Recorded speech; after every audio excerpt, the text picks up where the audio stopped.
Bonjour à tous, dans cette vidéo on va corriger ensemble l'exercice 6 du TD3 sur la cinétique chimique qui s'appelle dissociation du chlorure de sulfure suivi par manométrie. Donc on vous explique que vers 280 degrés, on a la réaction SO2-Cl2 gazeux qui donne du SO2 gazeux plus du Cl2 gazeux.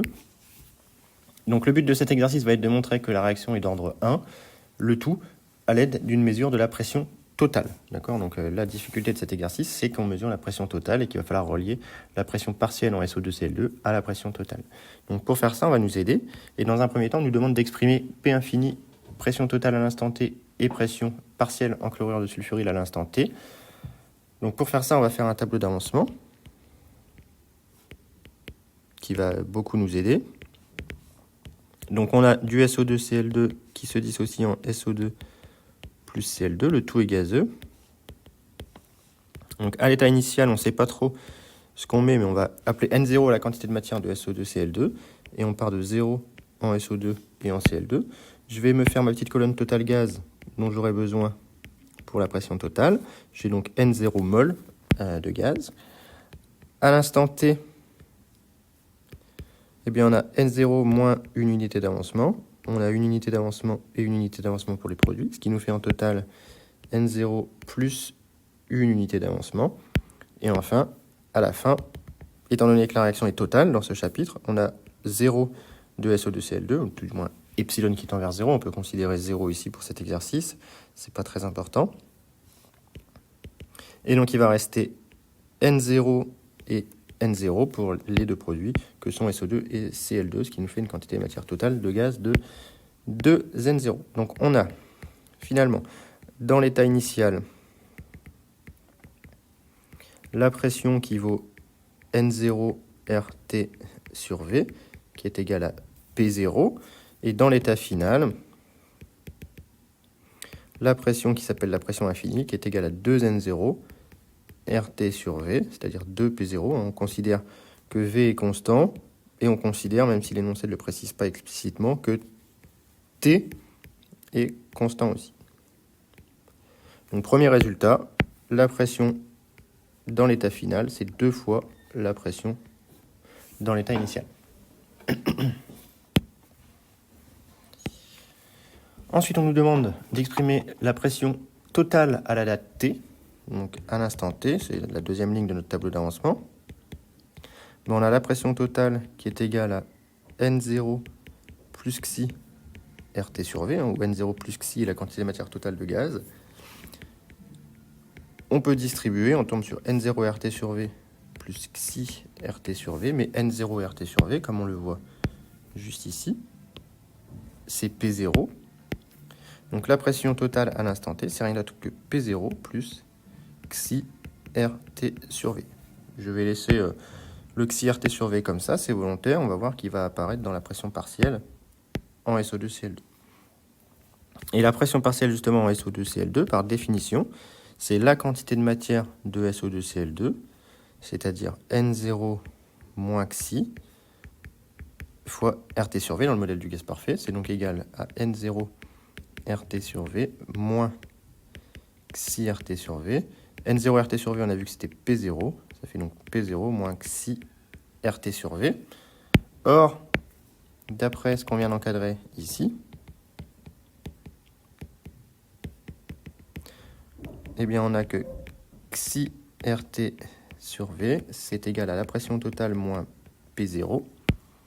Et donc, on en déduit que la pression partielle en SO2-Cl2 est égale à P0 moins pression totale moins P0, à savoir 2P0 moins pression totale.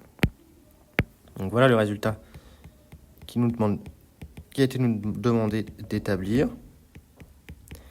et qui est un résultat qui va nous permettre de tester et de vérifier que c'est bien un ordre 1.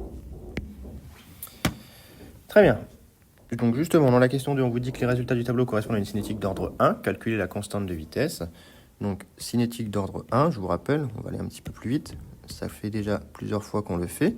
Ça veut dire que la vitesse s'écrit comme K fois la concentration en SO2 Cl2. Mais on a aussi la vitesse qui est égale à moins D de SO2 Cl2 sur dt, puisque le coefficient stoichiométrique vaut 1 devant le SO2Cl2. Donc on en déduit par intégration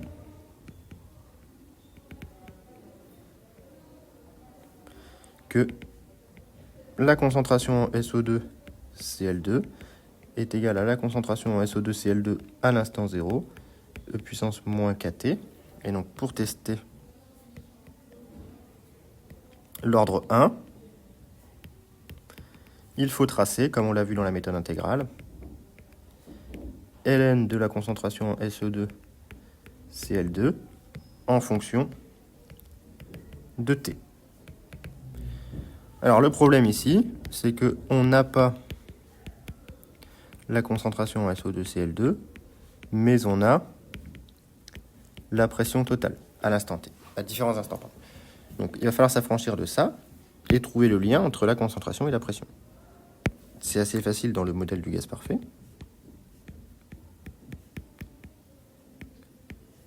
On a que P de SO2Cl2 est égal à la concentration, tout du moins est égal à N de SO2Cl2 RT sur V, mais N sur V, c'est aussi égal à la concentration.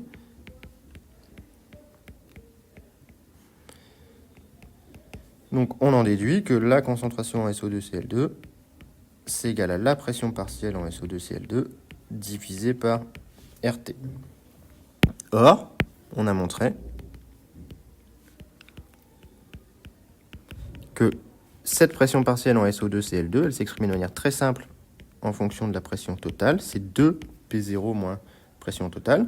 Et 2P0, on a vu que c'était aussi égal à P infini moins P total. Donc finalement, la concentration en SO2Cl2 à l'instant T, c'est égal à P infini moins PT sur RT. Donc ça, c'est pour SO2Cl2 au cours du temps. Et on a aussi SO2Cl2 à l'instant 0, ça va fonctionner exactement pareil. C'est la pression partielle en SO2Cl2 à l'instant 0 sur RT. C'est donc égal à P0 sur RT. Et donc, cette équation intégrale qu'on avait ici, que je vais encadrer en vert, ça devient tout simplement P infini moins pression totale sur RT égale P0 sur RT, E puissance moins KT. Les RT se simplifient. On a donc que P infini moins pression totale sur P0 égale E puissance moins KT. Mais P0, c'est pareil que P infini sur 2. Et donc, on se retrouve finalement avec 2 moins pression totale sur P infini avec un facteur 2 est égal à E puissance moins KT. Et donc, on a que le log de 2 moins 2 pression totale sur P infini est égal à moins KT. Donc, pour tester l'ordre 1, on trace. Donc c'est pas le seul moyen, moi c'est celui que j'ai choisi ici. On trace ln de 2 moins 2 pt sur P infini en fonction du temps. Et donc si le modèle est validé, on doit avoir quelque chose qui passe par 0, qui est de pente négative. Et la pente sera égale à moins k. Donc ça, je l'ai fait. Et je vais vous partager ce que j'ai trouvé. Donc voilà le tableau de valeurs. Voilà le graphe correspondant. Et enfin, voilà les résultats de la régression linéaire. Donc ce qu'on observe, c'est que le coefficient de corrélation est ici très très proche de 1. On a 4, 9, 1, 7, donc le modèle de l'ordre 1 est clairement validé. Et de plus, on nous demande évidemment de calculer la constante de vitesse. Ben, la constante de vitesse, on va aller la chercher dans le A, puisque c'est AX plus B. Donc on a la pente qui est égale à A, qui est aussi égale à moins K. Donc on en déduit que K est égal à 3,7. Alors ici on a 3 chiffres significatifs, 3,71 fois 10 puissance moins 3. Et pour l'unité, il faut bien regarder ce qui est proposé dans l'énoncé. Le temps est mis en minutes, donc ici ce sont des minutes puissance moins 1. Donc voilà pour cet exercice. J'espère que c'était clair, que j'ai été assez clair dans mes explications. Sinon, venez me poser des questions.